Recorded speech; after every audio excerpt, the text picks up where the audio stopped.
Greetings.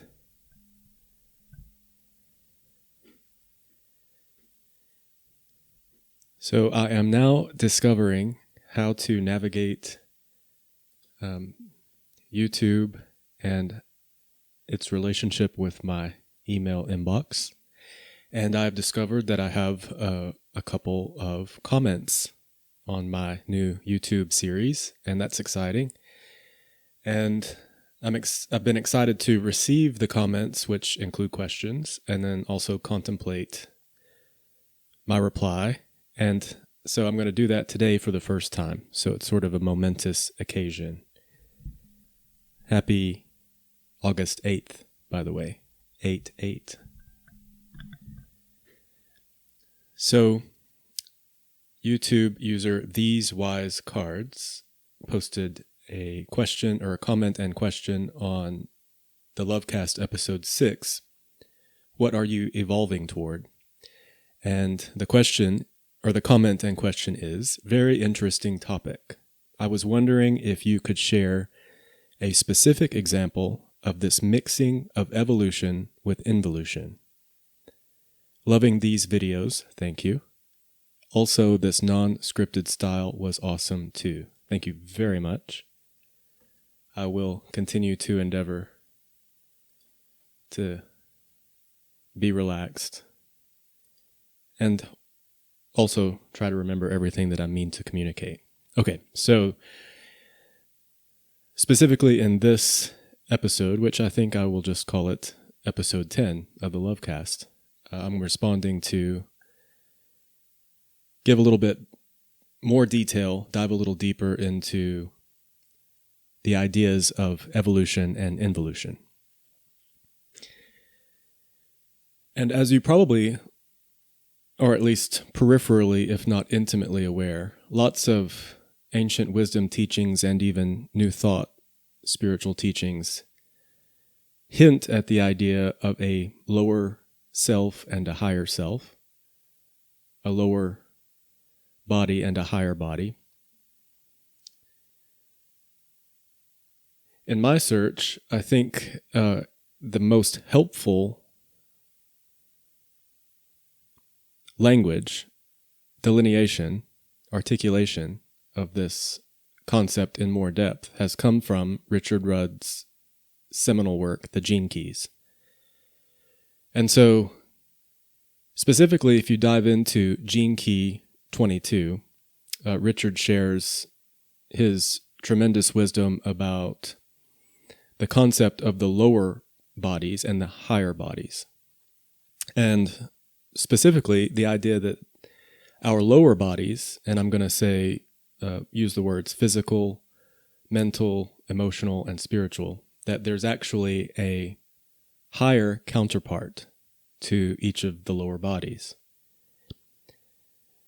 And that was a breakthrough moment for me to kind of contemplate that and digest it in my body, because it helps me understand some of the phenomena that I've experienced in life. So when we speak of evolution, it's easy for me to understand that from our lower body's vantage point, that we can act or move ourselves in the direction of a destination. This is a very sort of masculine energy. It's like the verb, there's some energy in the acting or in the focus and movement in a direction. So apply that to each of these lower bodies, like the physical body. Generally speaking, we know that if we take care of our physical bodies, that we live longer. If we take care of our physical bodies, we have a clearer mind. If we take care of our physical bodies, we have more stamina, we have more energy. Of course, you can apply that to, physical exercise, and then, of course, moving into like yogic traditions. So the idea of a yoga practice, in many ways, is to connect yourself with your physical body. It's very much about the breath. It's about coming into an awareness of the inner environment of the body. And then through those practices, whether it be a yogic practice or a strength training practice, or maybe you're a runner or you love to walk. Through those practices, you strengthen your physical body and you cultivate an environment where the higher counterpart of your physical body can reach you. So in episode 6, when I spoke to like us meeting our involutionary force halfway within the realm of the physical body, that's kind of an example of that. So by cultivating a physical practice and strengthening your awareness of your physical body and strengthening your physical body and supporting the needs of your physical body, you move yourself into a space where you can be more receptive for that higher counterpart to come and meet you. So then apply that now to the mental body. Of course, each of us can make moves and take actions to cultivate our intelligence. A lot of us are born into cultures that have educational systems that are, some are mandatory, some are voluntary to one degree or another, but then you, of course, can take responsibility for continuing the educational process and cultivating your intelligence. And there's an interesting dialogue in the Gene Keys synthesis also about the relationship between intelligence and intellect. But just to kind of keep this simple, there's the lower mental body, and we have some measure of control. We have free will to cultivate our mental intelligence. And then there's the higher self counterpart to our mental body. And so as we move ourselves further in our intelligence and in cultivating our mental body, we create a vibrational countenance, a mood, an attitude, an environment of receptivity where our higher mental body can meet us. And so what could that look like? Think about like flashes of intellectual insight, or depending on what your vocations or avocations are. Let's say you are a creative person, and you're trying to, not trying, that's kind of a strange word where it feels like you're forcing, but let's say you're working on a interactive multimedia art project, and there's a particular spot where you're stuck and you don't really know what direction you want to go in next or what the right direction is for you next. So you ease into that space of receptivity, and all of a sudden you may receive a flash of insight from your higher body, from your higher self. You've done the work from the perspective of your lower self. You've cultivated your intelligence. You know what the tools in the toolbox are. You've developed your visual vocabulary, and you've made yourself ready for that kind of higher epiphany or inspiration or flash of insight to occur.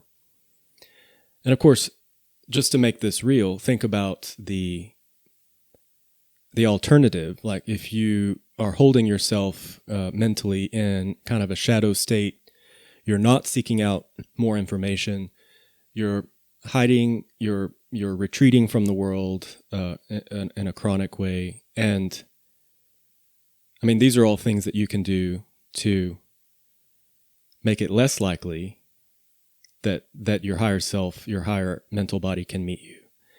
So it's like, from the lower perspective, use your kind of masculine, free will, focused energy to move yourself in the direction of cultivating your mental intelligence. And then through doing that, you make the environment conducive for receiving kind of that feminine aspect of the higher mental body. And then same thing if we apply this to the emotional body.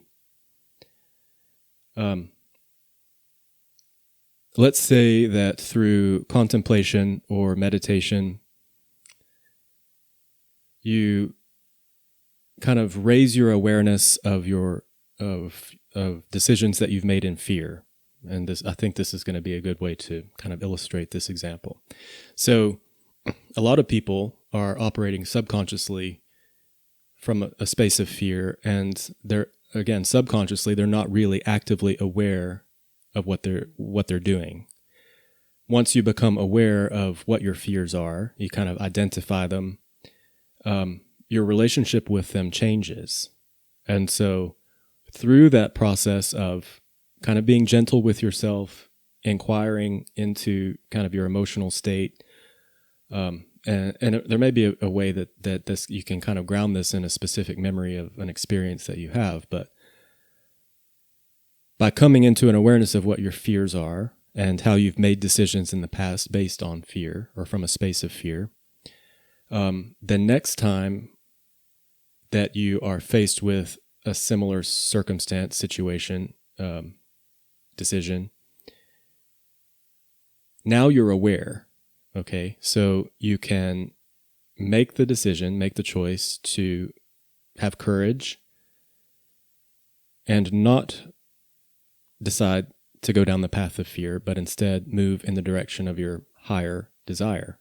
So you're making yourself available for the higher emotional body to come into your physical form.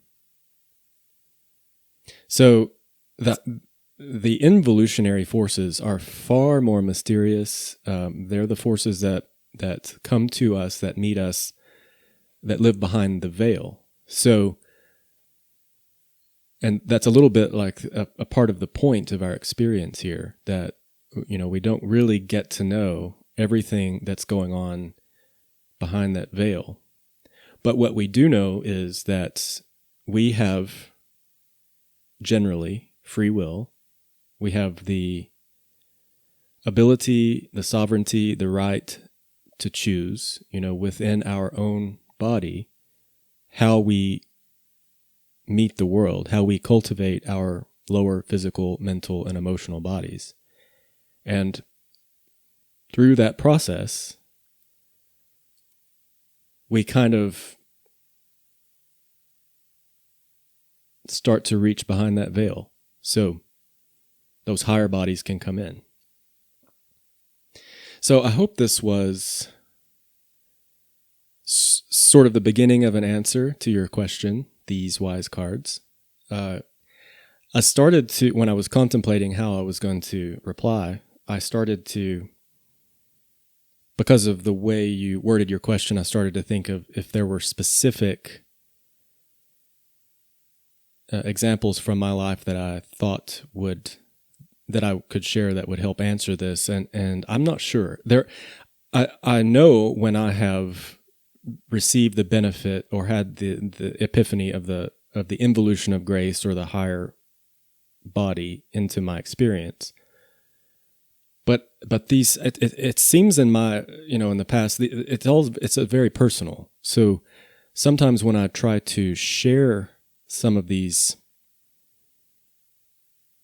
epiphanies or flashes of insight, it's like the people I'm sharing with don't quite get it, because it's something that is specific and unique to every individual person. I mean, your aha moments are part of your path. They're specific to you. You can't force them. They're very mysterious. So what you can do, like I said, is focus on your evolution. You know, what from your current point of awareness, what direction do you wish to move in? You know, what do you want for your life to be like? What's missing? What's not there that is exciting to you? Where is your highest good? You know, what do you want to conjure up in the next moment? So it's like an awareness in the present moment creates the environment for these kind of flashes of involutionary force or insight in the next moment. So that's the beginnings of an answer to this question. And again, no script. I'm trying to operate from kind of my mental notepad So I'm sorry for the occasional stumble or pause as I look out into the cosmos to conjure up the words to say next. So let me know if this was helpful in moving you in the direction of kind of contemplating this in your own experience. And I really highly recommend, if you haven't already, gotten a copy of Richard Rudd's Gene Keys book. And if you want to know more about this specifically, I mean, it's really all through the synthesis. But the relationship between the higher bodies and the lower bodies is outlined in some detail in Gene Key 22, which is grace, the ultimate involutionary force. Okay, this has been episode 10 of the LoveCast. I'm Jared Treadway, and until we meet again, I'm sending you love and light.